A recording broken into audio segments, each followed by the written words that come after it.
Assalamualaikum warahmatullahi wabarakatuh. Berjumpa lagi dengan saya Guru Zubair. Bagaimana kabarnya hari ini? Tetap semangat ya. Tetap semangat dan tetap menjaga kondisi kesehatan. Kalian luar biasa. Oke. Anak-anakku yang berbahagia, pada kesempatan kali ini kita akan membahas tentang materi ide pokok dan kalimat pendukung. Di mana materi ini dibahas di kelas 5 di tema 1 pada bagian subtema 1. Baik, kita lanjut. Nah, pada pembelajaran materi ide pokok dan kalimat pendukung ini, kalian memiliki dua tujuan pembelajaran yang harus kalian capai. Yang pertama adalah kalian mampu menyebutkan pengertian ide pokok dan kalimat pendukung. Yang kedua adalah kalian mampu menentukan ide pokok dan kalimat pendukung setiap paragraf dalam bacaan secara tepat. Oke, kemudian setelah kalian mengetahui apa tujuan dari pembelajaran kita, nah kita masuk pada materi intinya, yaitu ide pokok. Ternyata ide pokok memiliki nama lain. Di antara nama lain ide pokok tersebut, pada dasarnya memiliki arti dan makna yang sama. Jadi sehingga kalian apabila menemukan nama lain tersebut, maka jangan heran, jangan kaget, dan jangan bingung karena artinya sama dengan ide pokok. Baik, di antara nama lain ide pokok adalah pokok pikiran. Ya, ini yang pertama. Jadi pokok pikiran disebut juga dengan ide pokok. Kemudian yang kedua adalah gagasan pokok. Ya, yang ketiga adalah gagasan utama. Nah, sebagaimana padanan katanya atau sinonimnya, pokok itu sinonimnya atau persamaan katanya adalah utama. Jadi, ide pokok juga disebut dengan gagasan utama. Kemudian yang terakhir adalah ide pokok juga disebut sebagai pikiran utama. Kita lanjut ya. Nah, kalian harus pahami ya. Kalian perlu memahami apa pengertian atau definisi dari ide pokok tersebut. Ternyata, definisi atau pengertian dari ide pokok adalah suatu masalah utama yang dibahas dalam suatu paragraf. Jadi ide pokok itu adalah inti masalah yang dibahas pada suatu paragraf. Dan ingat, ide pokok terletak pada kalimat utama. Jadi ide pokok itu terletak pada kalimat utama. Kalimat utama inilah yang menjadi pembahasan pokok yang bisa mengembangkan suatu permasalahan atau suatu cerita. Oke ya. Ternyata kalimat utama itu bisa terletak pada 3 bagian. Jadi kalimat utama bisa terletak pada 3 bagian. Yang pertama adalah kalimat utama terletak di awal paragraf. Ya, jadi bisa saja kalimat pokok dan ide pokoknya terletak di awal paragraf. Yang kedua, kalimat utama bisa terletak pada akhir paragraf. Ya, jadi ketika ada paragraf, maka bisa jadi kalimat atau ide pokoknya itu terletak di akhirnya, di akhir suatu paragraf.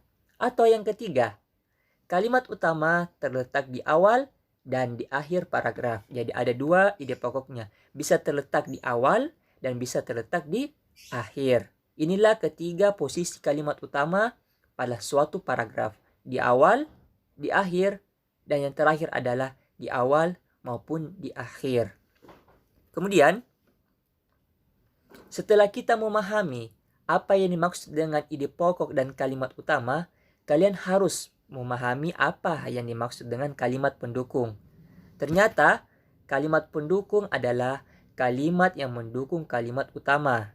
Artinya adalah kalimat pendukung ini menyempurnakan sebuah paragraf atau sebuah kalimat utama, ya. Jadi kalimat pendukung ini penting kalian pahami supaya bisa membedakan mana kalimat utamanya, mana ide pokoknya, dan yang mana kalimat pendukungnya. Oke ya, sampai sini paham? Luar biasa. Nah, di sini Bapak Guru memberikan suatu contoh paragraf.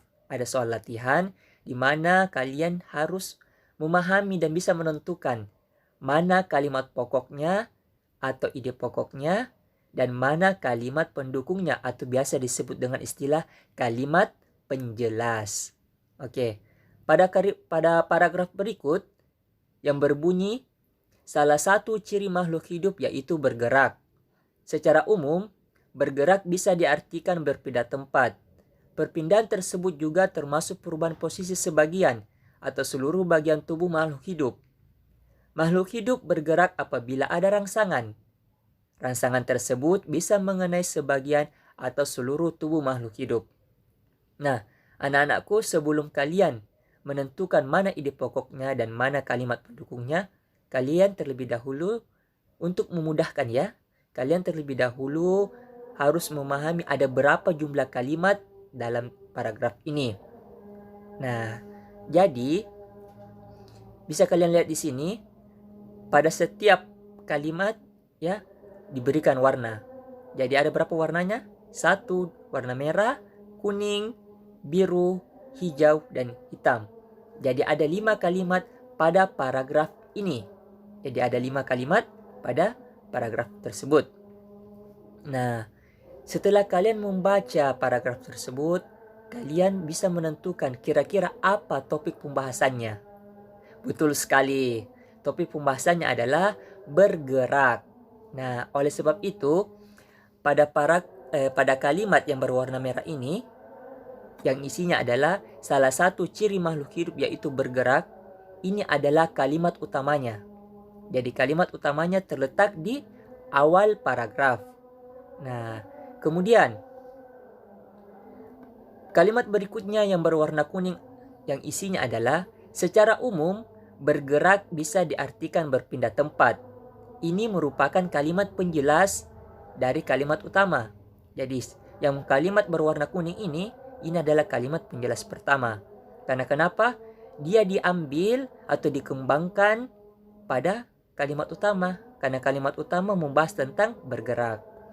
Kemudian, kalimat yang berwarna biru.